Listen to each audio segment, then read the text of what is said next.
दोस्तों ये है परियक्ता, इसी को संभावना भी बोलते हैं, अंग्रेजी में प्रोबेबिलिटी बोलते हैं इसको। प्रोबेबिलिटी का मतलब होता है संभावना, जिससे क्या होता है कि कोई घटना घट सकता है और नहीं भी घट सकता है। जैसे कि वर्षा आज हो सकती है, तो इसमें दो बातें हैं, हो भी सकता है नहीं भी हो सकता है।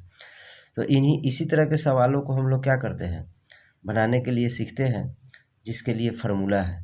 तो आप देख सकते हैं ये फार्मूला है परियक्ता का, आने की संभावना बटा कुल संभावना। फिर यहाँ है आने की घटना बटा कुल घटना। वो क्या है कि कोई भी घटना होगा तो उसमें एक होता है कुल घटना और बाकी क्या होता है, जो आने वाला घटना होता है वो होता है। जैसे कि एक सिक्का को हम लोग उछालते हैं तो उसमें कुल जो घटना होगा दो होगा, लेकिन एक सिक्का को उछालते हैं तो कोई एक ही आएगा, या तो हेड या तो टेल, जिसको चीत और पट बोलते हैं। तो इस तरह के सवालों के लिए ये फार्मूला का यूज़ कर सकते हैं। जैसा कि एग्जांपल में आप देख सकते हैं, एक सिक्के को एक बार उछालने पर चीत आने की परियक्ता क्या होगा। तो आपको पता है कि कुल जो घटना होता है सिक्का में दो होता है, चीत और पट, तो उसको हम लोग नीचे लिखते हैं। और यहाँ पे बोल रहा है क्वेश्चन में कि चीत आने की परियक्ता बताइए, तो चीत तो एक ही को होता है उसमें और एक पट होता है। तो यदि चीत आता है तो पट नहीं आता है, तो दो तरह की घटना हो गया। तो इसके लिए हम लोग क्या करते हैं, जो चीत आता है तो चीत एक ही वो होता है, इसलिए एक ऊपर लिखते हैं और कुल घटना क्या होता है नीचे। तो ये हम लोग का आंसर हो जाता है इस तरह से। आगे कुछ और फार्मूला है, ई से इवेंट बोलते हैं। इवेंट का मतलब घटना होता है, जिसको ई से लिखते हैं। और उसी फार्मूला को एक बार फिर से हम लोग इस तरह से शॉर्ट में लिखते हैं, पी ऑफ ई बराबर ई के अनुकूल परिणामों की संख्या बटा कुल परिणामों की संख्या। कभी कभी इस तरह की फार्मूला भी लिख देते हैं तो बच्चे गड़बड़ा जाते हैं। गड़बड़ाने की ज़रूरत नहीं है, बस वही फार्मूला है, बस ई के रूप में इसको चेंज कर दिया है। यहाँ पे देख सकते हैं ई बार है, इसको ई बार पढ़ते हैं, और ई डैश या इसी को ई सी पढ़ते हैं। इसी का मतलब होता है कम्प्लीमेंट्री इवेंट्स, मतलब ई नहीं। कम्प्लीमेंट्री इवेंट का मतलब होता है पूरक घटना है, क्योंकि कोई भी घटना होता है उसके विपरीत एक घटना होता है। जैसे कि एक सिक्का को उछालते हैं तो हेड आने की परियक्ता बताइए, तो हेड तो आया लेकिन टेल नहीं आया, तो दो घटना उसके साथ हुआ, उसी को पूरक घटना बोलते हैं। उसके लिए ये फार्मूला है P of E plus P of E bar बराबर 1 होता है।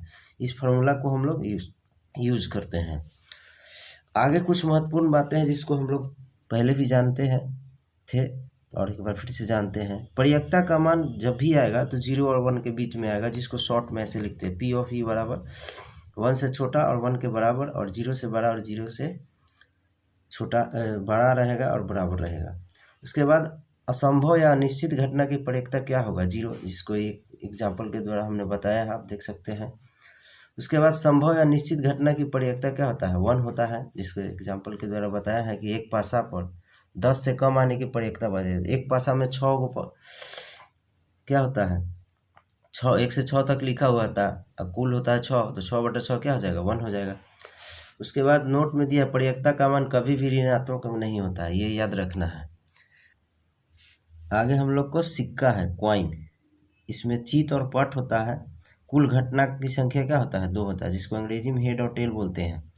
तो इसके बारे में भी जानना जरूरी है, इससे संबंधित बहुत सवाल आते हैं। और ये है पासा, जिसको डाइस बोलते हैं। इसमें कुल घटना की संख्या 6 होता है और सब पर 1 2 3 4 1 से लेकर 6 तक उस पर अंकित रहता है। और अगला जो है कार्ड है, जिसको अंग्रेजी में भी कार्ड बोलते हैं और हिंदी में भी कार्ड लिखा रहता है क्वेश्चन में। इसको हिंदी में ताश बोलते हैं। कुल संख्या 52 होता है। इसको थोड़ा विस्तार से समझेंगे क्योंकि ऐसा सवाल आता है तो बच्चे गड़बड़ा जाते हैं। देखिए 52 ताश होते हैं, जिसमें से 26 ताश को 2 भागों में बांट दिया गया है। 26 ताश को लाल बोलते हैं, जिसको रेड बोलते हैं, और 26 ताश को काला बोलते हैं, जिसको अंग्रेजी में ब्लैक बोलते हैं। अब 26 ताश को 2 भागों में बांटा गया है। इसमें लाल पान या लाल कहते हैं, और बाकी 13 को ईंट या डायमंड बोलते हैं। तो 13 2 भागों में बांट दिया गया। उसमें आपको 2 तरह से पहचानने का तरीका है।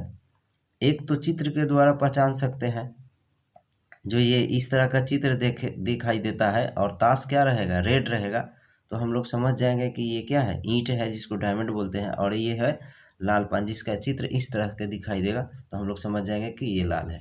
उसी तरह फिर इसमें भी है काला पान या हुकिम, जो काला को 2 भागों में बांटा गया है, और ये है चिड़ी जिसको क्लब्स बोलते हैं, तो ये भी 13-13 भागों में बटा हुआ है। इसमें किस तरह से कार्ड होते हैं उसका विवरण है विस्तार से यहाँ पे। ये के होता है लिखा रहता है, के का मतलब राजा बादशाह होता है, जे का मतलब जैक होता है अंग्रेजी में जिसको गुलाम बोलते हैं, और क्यू का मतलब क्वीन रानी या बेगम बोलते हैं। उसी तरह हर हर जो 4 प्रकार के ताश है उसमें इस तरह के ताश मिलेंगे, 3-3 चित्र वाले ताश मिलेंगे। तो टोटल 4 भाग है जिसमें से चित्र वाले ताश कितने हो जाएंगे, 12 हो जाएंगे। और उसके बाद बाकी बचे ताश जो है 1 से 10 तक अंकित रहता है, ये आप देख सकते हैं। तो टोटल कितने हैं, 4 हैं। तो टोटल ताश हो गए 40 और 12 ताश हो गया चित्र वाला, तो कुल मिला करके हम लोग का क्या हो जाता है 52। तो इस तरह से ताश का प्रकार बांटा गया है। नोट में है, आप ध्यान रखिएगा। फेस कार्ड या चित्र ताश की संख्या कितना होता है, 3-3-3, चारों में 3-3 वो होता है, तो टोटल कितना हो गया, 12 हो गया। उसके बाद अंकों वाले ताशों की संख्या 10-10 4 भागों में बांटा रहता है, तो टोटल क्या हो गया, 40 हो गया। गुलाम की संख्या क्या होगा, 4 होगा, क्योंकि ये चारों भाग में एक गुलाम होता है। उसी तरह बेगम भी 4 गो होता है, और बादशाह भी जिसको राजा बोलते हैं 4 होता है। कुल ताशों की संख्या कितना होता है, 52। एक बार फिर से हम रिपीट करा देना चाहता हूँ। उसके बाद यहाँ पे दिया हुआ है पासा में सम की संख्या या प्राइम नंबर की संख्या, ध्यान रखना है क्या होता है, 3 होता है। तो आप देख सकते हैं 2, 4, 6 उस पर अंकित रहता है, इसको सम संख्या बोलते हैं। तो आपको ध्यान रखना है कि कितना होता है, 3। उसी तरह पासा में विषम की संख्या भी 3 होता है, 1, 3, 5, तो 3 होता है। उसके बाद ये भी सवाल आता है कि पासा में प्राइम संख्या बताइए। प्राइम संख्या वो होता है जो अपने आप से कट जाता है, तो वह कितना होता है, 2, 3, 5 होता है। तो इस तरह से ये इंट्रोडक्शन था। अब आगे हम लोग बाकी बचे प्रश्न